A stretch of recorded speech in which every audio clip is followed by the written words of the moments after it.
예수 믿게 된 것은 고등학교 2학년 2학기 때입니다. 1학년 말에 12월 달에 교회를 나왔게 됐고, 뜨문뜨문 교회를 다니다가 2학년 2학기 때 예수님을 인격적으로 영접을 했습니다. 그리고 난 뒤에 이제 열심히 신앙생활을 했습니다. 우리 학생부, 중고등부도 열심히 섬겼고, 열심히 전도했고, 또 그러면서 이제 교회 여러 봉사를 했죠. 그 당시에는 이제 학생이라도 이제 어른 성가대, 어른 예배를 또 드렸기 때문에 중고등부가 따로 예배가 있었어도 어른 11시 예배 때 함께 예배를 드리면서 성가대를 또 했습니다. 그때 항상 구박을 받으면서 음이 너무 틀려가지고 제가 베이스를 했는데 제가 음을 못 잡거든요. 그래서 친구가 알려주면서 그래도 열심히 이제 성가대를 했습니다. 그리고 주일학교 교사를 이제 했죠. 그래서 유초등부 아이들을 가르치는 교사를 또 했습니다. 그렇게 이렇게 신앙생활하면서 너무 은혜롭게 재밌게 또 신앙생활했습니다. 저희를 지도해 주셨던 우리 담임 목사님께서 저희들 너무 사랑해 주셨고, 그것 때문에 저희들은 정말 영적인 아버지처럼 목사님을 이렇게 섬기면서 너무 그렇게 신앙생활 재밌게 했습니다. 그런데 이제 3학년 2학기 때 추수감사주를 앞두고 이제 담임 목사님이 이웃교회 목사님과 함께 서울 이제 외출을 하셨어요. 교회 일 때문에 물건을 사시기 위해서 두 분이 차를 타고 가시다가 그만 교통사고로 그곳에서 두 분이 다 소천하셨습니다. 그래서 그 일로 인해서 이제 교회에 큰 슬픔이 있었죠. 그리고 사모님과 자녀들은 이제 고향으로 가게 되고 새로운 목사님이 이제 부임하시게 됐습니다. 당장 부임 안 했고 그 이후에 부임을 하게 됐죠. 그러면서 여러 가지 일들이 있는데 교회에 이제 문제가 하나 생긴 겁니다. 무슨 문제냐면 교회 성가대 때문에 찬양대가 반주는 우리 목사님 따님이 피아노를 전공했기 때문에 고등학생인데도 중학교 때부터 피아노를 교회에서 반주를 했어요. 그리고 지휘는 사모님이 반주를 하셨었거든요. 그러니까 지휘를 하셨거든요. 그러니까 사모님과 그 가족이 이제 교회를 떠나가니까 교회에 갑작스럽게 교회 찬양대가 성가대가 지휘자가 없고 반주자가 없는 거예요. 그래서 어떻게 할까 생각하다가 교회 집사님이 저 반주가 좀 서툴러도 반주자로 이렇게 세워졌습니다. 문제는 지휘자가 없는 거잖아요. 그래서 이제 저희들이 기도하고 어떡할까 많이 생각했는데 참 하나님 신기하게도 예비하신 분을 보내주시더라고요. 고등학교 선생님이 새로 부임하면서 저희 교회를 등록한 거예요. 잘 믿는 분이었는데 그분이 오셔서 등록하니까 성가대 지휘자가 없잖아요. 근데 본인은 음악 선생님, 또 지휘를 잘 하실 수 있는 분이에요. 그 전에 섬겼던 교회에서도 오래도록 지휘를 하셨던 분입니다. 그래서 그분이 이제 지휘를 하셨기 때문에 야, 하나님의 은혜다. 얼마나 이렇게 예비해 주셨는가라는 생각을 했습니다. 근데 이제 1년 정도 지나니까 그 선생님이 갑자기 또 발령을 받아서 다른 학교로 가시게 된 거예요. 또 저희는 이제 걱정을 했죠. 어떡하지? 지휘자들 또 없는데. 그러면서 또 기도하면서 하나님이 보내주실 것 기대하면서 그렇게 걱정하며 또 기도했습니다. 그런데 참 신기한 것은 이제 하나님이 예비하심이라는 것이 얼마나 놀라운지 몰라요. 그러니까 교회는 결국 걱정할 필요가 없다는 생각을 그때 체험했습니다. 하나님이 예비하시고 준비하신 분, 그분이 가시니까 후임으로 음악 선생님이 오셨는데 그분도 광주에서 어렸을 때부터 믿음 생활 하셨고 그분은 부부예요, 부부. 그래서 남편은 음악 선생님, 또 부인은 피아노 전공. 그래서 오자마자 피아노 반주하시고 또 남편 선생님은 지휘를 하시는, 그래서 아름답게 교회를 섬겨나갔던 모습을 보게 되었어요. 그래서 어렸을 때 깨달은 게 뭐냐면 교회 일은 걱정할 필요가 없다. 하나님이 하나님의 교회를 그 일꾼들을 세워주셔서 예배해 주시고 채우시고 일하시고 우리의 능력이 아니라 하나님이 일하시고 하나님께서 채워주신다는 것을 이제 고등학교 때 그리고 바로 대학에 들어갔을 때 그런 경험을 했었습니다. 교회라는 그런 것 같아요. 우리는 항상 교회를 위해서 걱정하고 기도하지만 결국 하나님은 이 교회의 주인은 하나님이시기 때문에 하나님께서 일꾼들을 세우시고 일꾼들을 채워주시고 그 교회를 이끌어 가시는 것은 바로 하나님이십니다. 비록 하나님의 사람들 우리를 통하여 일하시지만 하나님은 결코 손해 없으시고 하나님은 결코 빈자리를 놓지 않으세요. 그래서 예비하신 분을 그곳에 채워주시는 하나님의 놀라운 손길이 있습니다. 그래서 우리가 신앙생활 할 때 항상 고백하게 되는 것은 우리가 아니라 하나님의 능력이구나, 하나님의 일하심이구나, 하나님의 예비하심이구나. 그래서 여호와의 이레를 찬양하고 우리 하나님 에베네셀 하나님이 이곳까지 도우셨다라고 하는 고백을 우리가 하게 됩니다. 사도 바울도 오늘 이런 고백을 하게 됩니다. 오늘 말씀 첫 번째는 이제 다시 싹이 남이라고 하는 말씀이에요. 우리 4장 10절 한번 같이 다시 한번 읽어볼까요? 4장 10절입니다. 시작. 내가 주 안에서 크게 기뻐함은 너희가 나를 생각하던 것이 이제 다시 싹이 남이니 너희가 또한 이를 위하여 생각은 하였으나 기회가 없었느니라.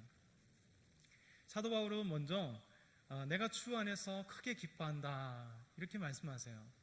사도 바울은 항상 주 안에서, 이게 주 안에서가 입에 달아 있어요.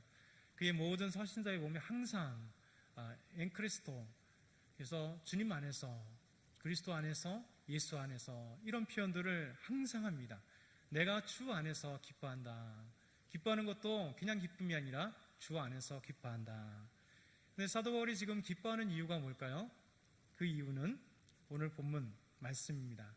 너희가 나를 생각하던 것이 이제 다시 싹이 남이니 너희가 또한 이를 위하여 생각은 하였으나 기회가 없었느니라. 너희가 나를 생각하던 것. 이 사도 바울이 빌립보 교회의 교인들을 생각하면서 얼마나 아름다운 사랑들을 나누는지 몰라요. 빌립보 교회의 교인들은요, 감옥에 있는 사도 바울을 위해서 항상 생각했어요. 그를 위하여 기도하고 염려해 주었죠. 뿐만 아니라 이 스승을 생각하면서 지금 얼마나 감옥에서 힘들고 어려울까, 외로울까 생각하면서 그 멀리 있는 빌립보 교인들이 부조를 통해서 사도 바울에게 전달도 했습니다. 그래서 사도 바울이 그 부조를 통해서 빌립보 교인들의 사랑을 받고 또 그것 때문에 너무 기뻐하게 된 거죠. 사실 감옥에서 구류되어 있을 때 이게 빌립보 교회에서 보낸 이 헌금과 그리고 사랑을 탁 받는 순간 어떨까요? 남자들은 이런 경험을 많이 했습니다. 언제일까요? 군대에 있을 때. 이런 군대에 있을 때 갇혀있는 그 상황 속에, 참 힘든 상황 속에 누가 위문을 원다 얼마나 기쁜지요. 그리고 위문 편지가 오거나 아니면 선물이 올 때 너무나 기쁜 것입니다. 사도 바울도 마찬가지예요. 사실 감옥에, 우리가 생각하는 감옥은 아니지만 그곳에 이제 항소를 통하여 갇혀있는 그곳에 얼마나 외롭고 힘들고 쓸쓸한 그런 삶을 지금 살아가고 있는데 빌립보 교인들이 정말 사랑을 담아서 쓰라고 헌금을 보내온 것, 이 선물을 받았을 때 사도 바울은 너무나 기쁘고 즐거웠던 것입니다. 사실 빌립보 교인들도 경제적인 여유가 그렇게 많지는 않았습니다. 어려운 가운데서도 부조를 통하여 스승인 사도 바울을 생각하고 정말 위로가 될 수 있도록 그렇게 보내준 것입니다. 또 빌립보와 이 로마는 거리가 엄청나게 멀었어요. 그러다 보니까 빌립보 교인들이 마음은 있지만 쉽게 찾아갈 수 있는 거리도 아니고 또 부조를 쉽게 보낼 수 있는 거리도 아닙니다. 그럼에도 불구하고 빌립보 교인들은 그렇게 생각했던 것이죠. 그러다 보니까 거리가 너무 멀고 또 부조도 경제적인 어려운 이 빌립보 교인들이 자주 할 수도 없었습니다. 그러다 보니까 생각은 굴뚝 같지만 사도 바울에게 자주 부조를 보낼 수도 없고 그리고 찾아갈 수도 없는 그 입장들, 그렇게 있던 것이죠. 그런데 너희가 나를 생각했으나 이제 다시 싹이 났다 라고 사도 바울은 그렇게 표현해요. 참 멋진 표현입니다. 싹이 났다는 게 무슨 얘기일까요? 겨우 내내, 그러니까 차가운 추운 겨울 웅크리고 있었던 이 몽우리가 이제 봄이 되어서 따뜻한 시간이 되어서 탁 핀다는 거예요. 빌립보 교인들이 사도 바울에 대한 그 마음들이 항상 있다는 거예요. 그런데 여러 가지 여건상 그 마음만 가지고 있었는데 마치 겨울 동안 웅크리고 있었던 이 봉우리가 봄이 되어서 싹을 탁 틔우는 것처럼 그때가 되었다는 것입니다. 사도 바울을 향한 그 마음에 싹이 트는 시간이 되었다는 거예요. 그 기회가 되었다는 거예요. 여러분, 이것이 얼마나 소중한지 모르겠습니다. 우리 그리스도인들에게는 이 싹이 트는 시간, 이 싹이 트는 시간이라고 하는 것은 우리 마음 가운데 소망이 없으면요, 싹이 틀 수가 없습니다. 어떤 주님을 향한 소망, 하나님의 일을 향한 소망, 하나님에 대한 그 소망에 그 우물이가, 이 봉우리가 있어야 돼요. 그래서 지금은 추운 겨울 힘들고 어려움 속에 싹을 틔울 수 없는 시간이었으나 하나님의 시간, 하나님의 타이밍이 딱 되는 그 순간 환경과 시간과 조건이 될 때 그 봉우리가 탁 싹을 틔는 거예요. 우리가 하나님 앞에 소망을 돋는 게 이것입니다. 우리가 그리스도 안에서 주님을 향한 소망, 주님을 향한 마음, 그것들이 가지고 있는 사람은요, 반드시 싹이 틀 때가 있어요. 하나님은 우리의 소망을 들어 하나님의 크신 일을 사용하십니다. 이렇게 사도 바울은 겨울이 지나 싹이 트는 것처럼 빌립보 교인들이 그 소망을 가지고 있었을 때 사도 바울을 향한 그 생각이 싹이 트는 그 시간이 있었다라고 우리에게 말씀해 주십니다. 그래서 우리에게 첫 번째 우리가 이 말씀을 통하여 생각할 것은 빌립보 교인들이 사도 바울을 항상 생각할 때 하나님이 그 때와 환경을 싹트게 하신 것처럼 우리에게도 동일하게 하나님의 일들을 생각하고 소망하고 꿈꾸고 있을 때 하나님은 그 소망하는 자, 준비하는 자, 정말 하나님 앞에 기도하는 자에게 싹을 틀 수 있는 하나님의 일들을 감당할 수 있는 기회와 소망의 그 시간들을 주신다는 거예요. 두 번째는요, 자족을 배움. 우리 11절 한번 같이 읽어볼까요? 11절 같이 읽겠습니다. 시작. 내가 궁핍함으로 말하는 것이 아니니라. 어떠한 형편이든지 나는 자족하기를 배웠노니. 사도 바울은 너무 멋진 고백을 합니다. 여러분, 거지근성이라는 게 있습니다. 거지근성. 사람은 누군가에 잠깐 베풀면요, 그 베풀어 주는 그 당사자, 그 받는 사람들은요, 처음엔 되게 고마워요. 근데 어느 순간에 받다 보면 받음에 대한 고마움을 잃어버릴 때가 참 많습니다. 여러분, 이제 요즘에 계속해서 수년 동안 이제 복지 전쟁이 우리나라에도 있어요. 정치인들이 계속해서 복지 전쟁이 있습니다. 복지라고 하는 것은 양면의 동전 같아요. 좋은 면도 있지만 그것으로 인하여 안 좋은 면도 있어요. 여러분, 안 좋은 면이 뭘까요? 사람들을 거지근성으로 만든다는 거예요. 여러분, 주는 것 좋습니다. 청년들에게 지원하고 어려운 사람들에게 지원하고 여러 가지 지원하면 좋은데 그것이 뭘까요? 세금이잖아요. 여러분, 이것이 한면에 좋은 것이지만 또 반면에 받는 사람들은 받는 건 좋은데 여러분, 그 다음에 우리의 생각과 마인드가 바뀌지 않으면요, 절대 청년들이, 대학생들이 더 나은 것을 꿈꾸지 않습니다. 우리가 정말 고민하는 것은 이런 것 같아요. 주는 것도 중요하지만 우리의 생각을 바꿔야 돼요. 그래서 어떻게 살아갈 것인가, 받는 만큼 얼마나 다시 돌려줄 것인가, 나는 어떻게 사회에 공헌할 것인가, 내 인생을 어떻게 허비하지 않고 열심히 살아갈 수 있을 것인가에 대한 그 마음들, 여러분, 생각을 바꾸지 않고 무조건 준다는 것은 여러분 의미 없는 거예요. 저는 그런 생각을 합니다. 우리에게 있어서 이 거지근성이라고 하는 것은 무서운 것입니다. 사도 바울은요, 거지근성에 쌓이지 않도록 자기를 부단히 노력했던 사람입니다. 내가 궁핍함으로 말하는 것이 아니라. 빌립보 교인들이 조금의 부조를 주었어요. 여러분, 받는 거 참 좋습니다. 그런데 사도 바울은 거지근성에 붙잡혀 있지 않도록 내가 궁핍하는 것으로 말하는 것이 아니다, 이렇게 얘기를 해요. 여러분, 사도 바울은 선교를 하는 과정 속에서 때로는 교회들에게 선교비를 받았어요. 그리고 때로는 생활비도 받았습니다. 그러나 사도 바울은 아까도 얘기했던 거지근성에 그것에 쌓이지 않도록 부단히 노력을 했습니다.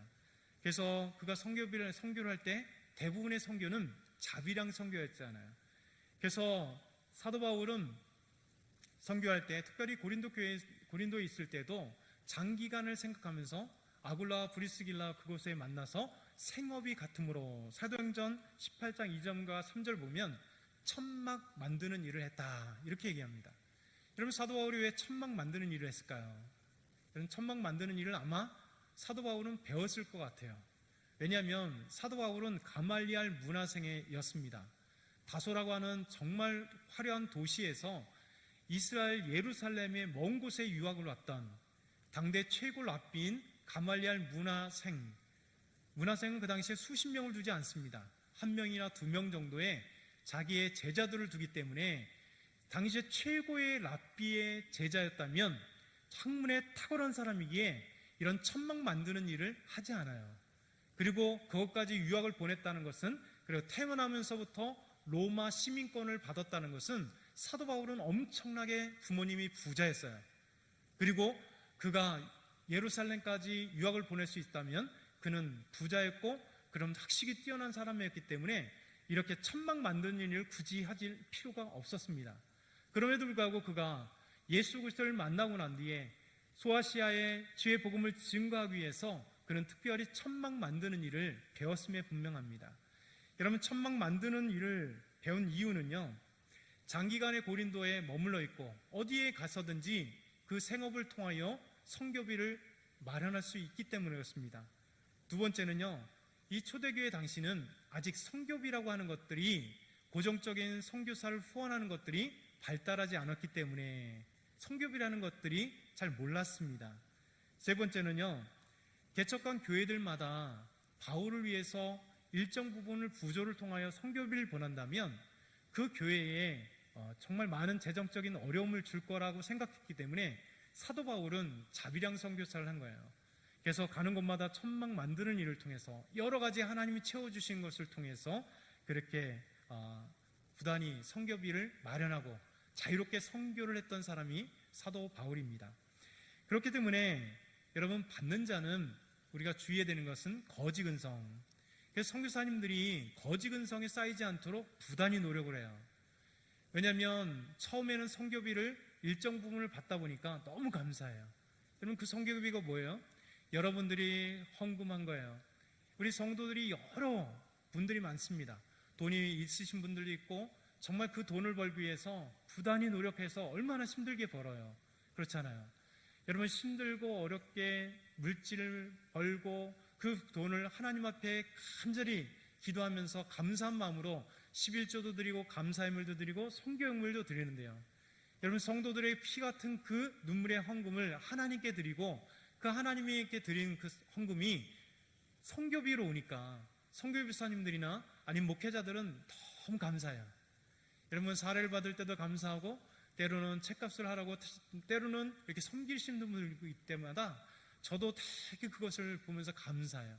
그러면서 하나님께 기도하죠. 하나님, 우리 성도들이 이렇게 정말 어려운 그 물질을 섬겼네요. 하나님이 복을 주십시오. 하나님 인도하십시오라고 하는 것들을 잊지 않고 기도해요. 왜냐하면 기도하지 않는 그 순간이요, 내 안에도 목회자지만 거지 근성이 쌓여요. 자꾸 받고 받는 당연한 것으로 여겨지는 그 순간 타락한 자가 되는 거예요. 선교사님들 끊임없이 선교사들도 이런 거지 근성을 쌓이지 않도록 노력하는 겁니다. 목회자도 마찬가지로 거지 근성이 쌓이지 않도록 정말 하나님 앞에 눈물을 흘리는 거예요. 사도 바울은요, 이렇게 거지 근성이 쌓이지 아니하도록 끊임없이 노력한 사람입니다. 여러분, 반대로 주는 사람은 어떨까요? 여러분, 주는 사람도 중요합니다. 우리가 주는 사람, 교회는 헌신하게 돼 있잖아요. 우리 성도들은 서로 사랑하게 돼 있습니다. 그래서 때로는 성도들이 힘들고 어려운 성도가 있으면 우리 믿음의 사람들은요, 물질로 섬겨야 돼요. 그리고 이웃을 섬겨야 돼요.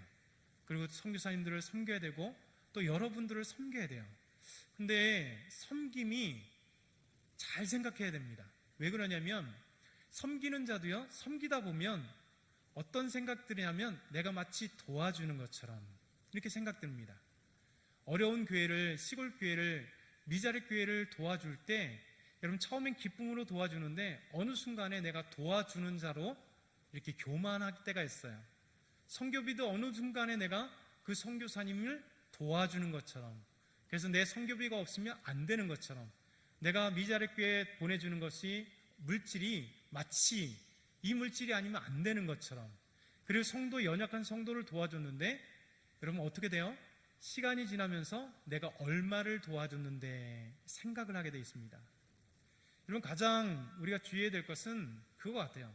저도 오랜 신앙생활 하면서 우리가 그것을 버려야 된다는 생각이 돼요. 여러분, 성도들을, 어려운 연약한 성도를 섬겼다면요, 내가 얼마를 했는지 잃어버려야 돼요. 그게 제일 중요합니다. 내가 100만 원을 했다? 계속 머릿속에 100만 원을 했다. 교회도 여러분, 하다 보면 하나님께 헌금을 했는데 자꾸 누가 무엇을 해서 헌물을 했는데 거기 100만 원을 했어요. 에어컨 했는데 100만 원을 들였어요. 뭐 하는데 100만 원을 했어요. 차 사는데 1000만 원을 했어요. 이것이 한 번으로 끝나면 좋은데 계속해서 얘기됩니다. 교회 안에도 무슨 헌물을 하면 예전에 많이 그랬잖아요. 강대상을 하는데 그거 500만 원을 했대, 1000만 원을 했대. 계속 그 얘기가 5년, 10년, 20년이 지나도 있어요. 그래서 교회 안에서 힘든 게 뭐냐면 강대상을 바꾸려고 해도 누구 때문에 못 바꿔요? 그 헌물한 사람 때문에. 여러분, 이것이 교회 안에 무서운 거예요. 누구에게 헌물을 드렸어요? 하나님께 드린 거예요. 그러면 드린 사람은요, 잃어버려야 돼요. 하나님께 드린 것은 잃어버려야 돼요. 감사의 물로 드렸잖아요. 그리고 누군가 섬겼잖아요. 그럼 잃어버려야 돼요. 잃어버리지 않으면 어떻게 되냐면 교회에서 금방 얘기한 것처럼 이 강대상 하나 바꾸려고 하는데 그 사람 때문에 못 바꿔요. 뭐 하나 바꾸려고 해도 그 사람 때문에 못 바꿔요. 물어봐야 돼요. 왜 물어봐야 돼요? 드리는 것으로 끝났다면 그 다음에 할 수 있는 것은 교회의 형편에 따라 교회가 결정한 대로 잃어버린 사람들은 따라야 되는 거예요. 이런 것들이 참 많습니다. 그러다 보니까 점점 시간이 지나가면서 가면서 나에게 서운하게 했으면 그 섬겼던 그 사람을 미워하게 됐어요. 내가 얼마를 돈 줬는데, 내가 얼마를 섬겼는데, 내가 얼마 교회에 헌물했는데, 이런 것들이 생각나게 돼 있습니다. 얼마 전에 제가 친구 목사님과 통화하다가 지금 좀 어려운 상황에 있어요. 그 교회가. 성도가 이런 얘기를 했답니다. 자꾸 어려워지니까 한 성도가 얼마 전에 5천만 원을 하나님께 헌금을 드렸는데 헌금 반환 소송을 할까 이런 얘기를 했다라는 거예요. 교회가 이제 어려우니까 괜히 내가 헌금을 했네? 이 아까운 생각이 드는 거예요. 근데 제가 그랬습니다. 야, 잃어버리라 그래라, 그때는 즐거움으로 기쁨으로 하나님께 예물 드린 거 아니냐. 그때 하나님께 드린 건데 지금 상황이 안 좋다고 그것을 아까워서 다시 반환 청구를 하냐? 그거는 성도가 아니다. 이렇게 얘기를 했습니다. 그렇잖아요. 여러분, 상황이 어떻게 됐든 그 전에 믿음으로 드린 것 잃어버려야 돼요. 하나님께 드린 거잖아요. 그러니까 믿음의 사람들은 그러는 것입니다. 그래서 우리는 하나님께서 우리에게 복 주셨기 때문에 드리는 거잖아요. 감사 예물로 드린 것입니다. 그런 것은 성교비가 됐던 위자료교회 후원이 됐던 드린 것으로 끝나야 돼요. 이제 내게 아닙니다. 하나님의 것이고 그분 거예요. 여러분, 하나님 우리에게 복을 주시고 물질을 주세요. 근데 이렇게 흘려보내는 사람은요, 샘과 같이 되게 만드세요.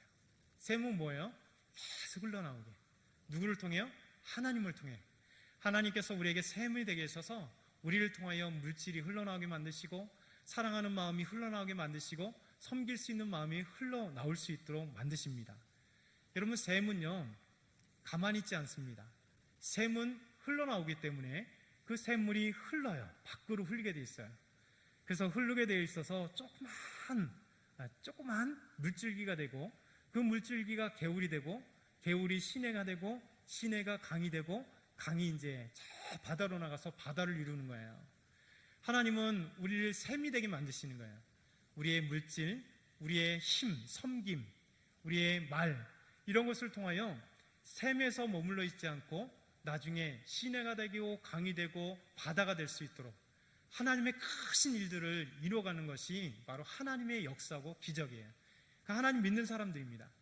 근데 어느 순간에 욕심이 생기는, 여러분, 아까워지고 내가 얼마나 했는지 막 사람들에게 뽐내기 시작했을 때 그 샘은 저수지가 되는 거예요. 갇혀진 저수지. 여러분, 어느 순간에 저수지는 물은 많습니다. 그런데 그 저수지가 흘러가지 않으면요, 시간이 지나가면 썩게 돼 있습니다. 그래서 썩는 그리스도인들이, 그래서 내가 얼마를 냈는데, 내가 누군데, 내가 어떻게 헌신했는데 과거를 생각하며 지금에 와서 마치 거들먹거리면서 주인 행세를 하는 거예요. 이게 썩은 사람들의 특징입니다. 하나님은 썩은 사람이 되지 않기를 원해요. 이스라엘도 그랬어요. 여러분, 갈릴리 호수가요, 흘러넘치면, 우기가 되어서 흘러넘치면 요단강이 되는 거예요. 그 요단강이 돼서 사해로 들어가요. 사해는요, 요단강을 봤는데 밖으로 내뱉질 않아요. 그래서 사해예요. 성경에는 염해, 소금바다, 썰씨라고 소금바다라고 돼 있어요. 그게 더 정확한 이름이고, 고대부터 시작해서 얼마 전까지 염해라고 그렇게 썰트씨라고 번역되었어.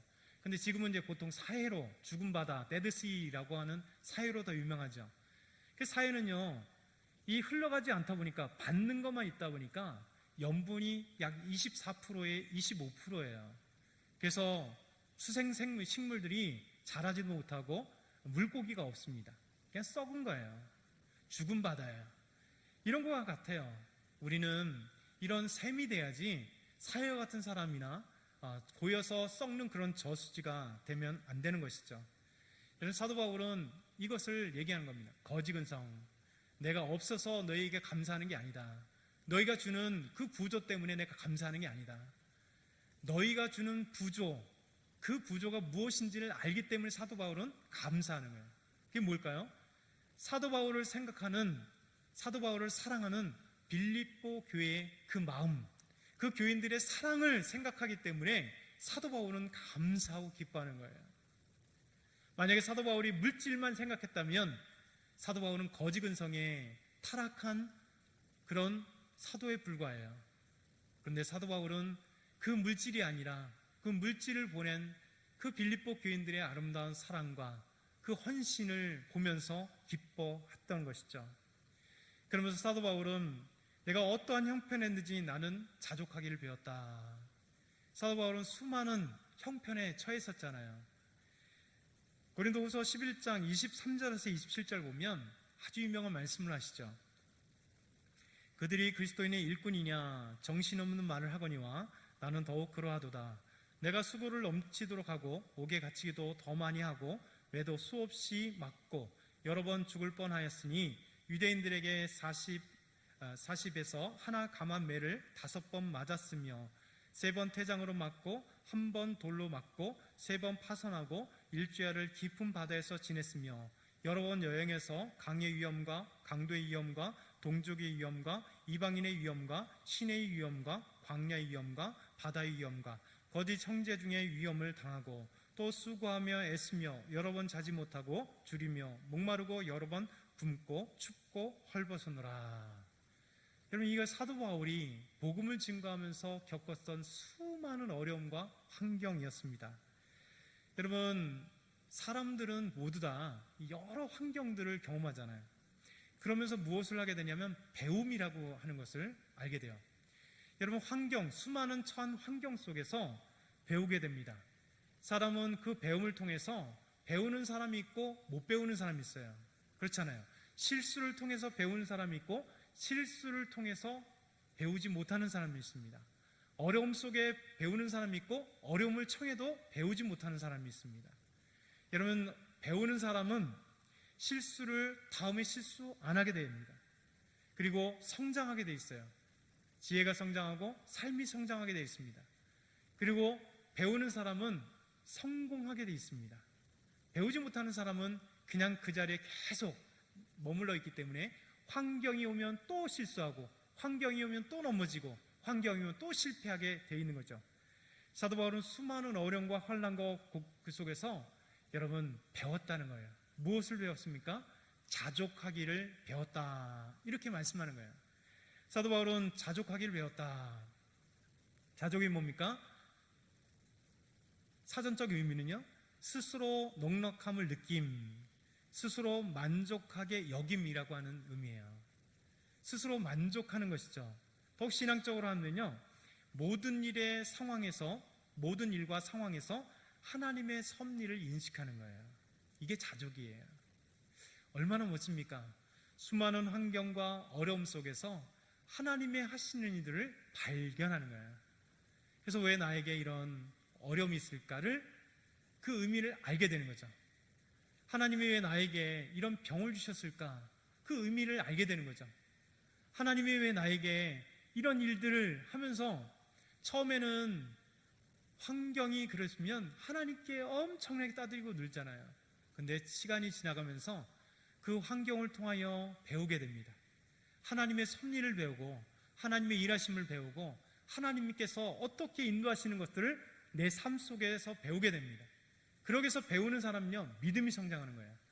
그래서 어떤 환경이든지 하나님이 하시는 일이구나, 하나님이 여호와의 이래로 예비하셨어, 하나님이 우리를 바르게 인도하셔, 하나님은 나의 목자시기 때문에 나의 필요를 아시기 때문에 지금 배고픈 환경이 있으면 하나님 나에게 곡처지로 푸른 풀밭으로 나를 인도하시고, 내가 목마르면 아름다운 강으로 나를 인도하실 줄 믿는 그 믿음이 자라게 돼 있는 것입니다.